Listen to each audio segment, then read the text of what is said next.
Hey guys, and welcome back to the channel. Thanks so much for tuning in. So today we've got the new, or the newish Monitor Audio Gold G6 Generation 6, the 100 bookshelves. These are a three-way bookshelf with a 3-inch mid and an 8-inch low frequency bass driver, and they are rear-ported designed. They are available in 3 finishes: the high gloss black, satin white, and then the Mikasa you can see here.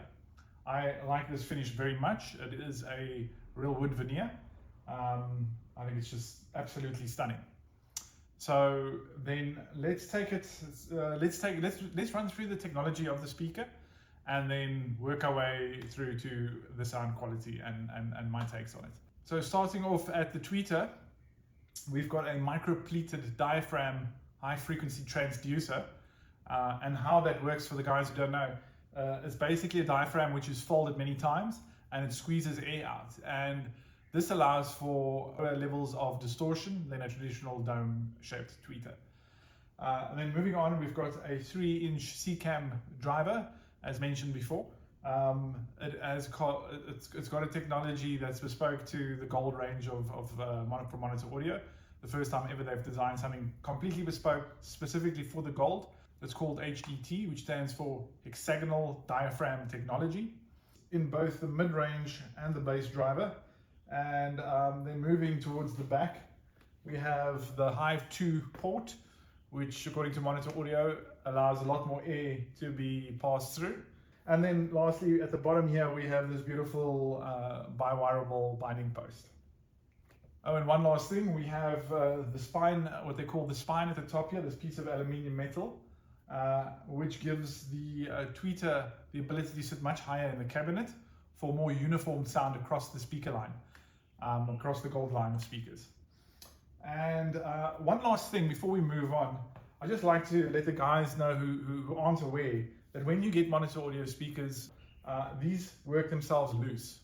So these are the screws that hold the driver in place so that there's no screws in the front. So this bolt holds the driver in place and it works itself loose over time.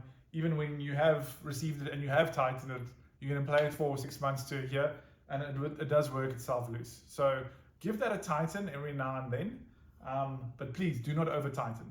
We just want the driver to be nice and firm so there's no vibration or rattling when the speaker is doing its thing. So just make sure that you give that a bit of a turn every now and then, and you should be good to go. All right, moving on. The sound quality on these speakers. For me, I love a lot of detail. I love imaging. I sort of nerd out when it comes to being able to pick up little sounds and little details in songs that I've never heard before. So to me, these speakers with their wide soundstage, they're just phenomenal. The only speakers that I think that can beat them are the Platinums. So, and obviously the Hyphen. So yeah, basically back to the tweeter, this tweeter's exact same diaphragm as they use in the Platinums and the far more costly Hyphen flagship speaker. So it's nice to see a lot of trickle-down technology finding its way into these speakers. Sorry, back to the how these speakers actually sound and perform. So the fact that we have an 8-inch driver with a full range speaker in a small form factor bookshelves. Now, granted, these are larger, as you can see, but I don't think, to me personally at least, they're not intrusive. They're not so big that that they're unsightly. They're not like a lot of other 3-way bookshelves that are, can be a bit, less wife pleasing, shall we say. So yeah. Anyway, so the fact that these are a 3-way, I think is a nice, compelling reason to actually go for these over the smaller 50s, because these are 3-way and the 50s are only a 2-way, and it's only got a 6-inch driver. The price is quite a big difference. So these sell for $75 or $49,990 to be precise, versus I think I'll put it on the screen, the 50s are about $42 if I'm not mistaken. But then going up, if you need more bass, which I think a lot of people will be happy with the 8-inch, kind of room dependent on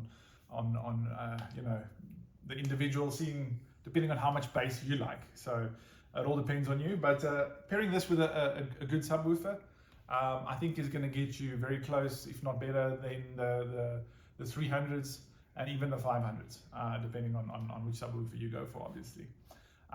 But yeah, these are phenomenal.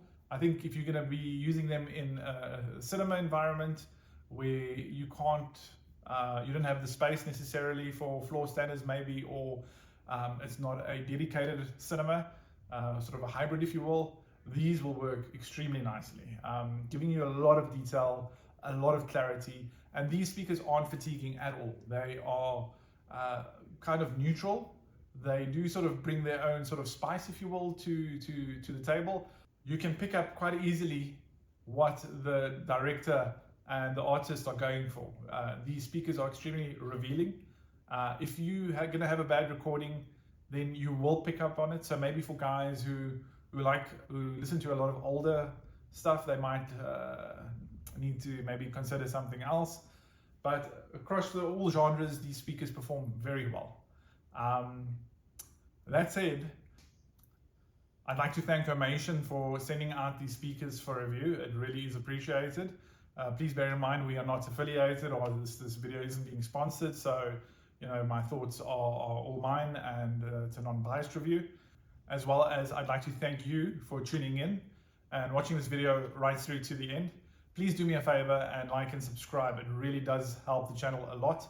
And you can always unsubscribe later if you find that you're not getting the value and I'm not delivering on my promise to keep making the channel better and better as time goes by. So with that said, thank you so much for tuning in, and we will see you in the next one.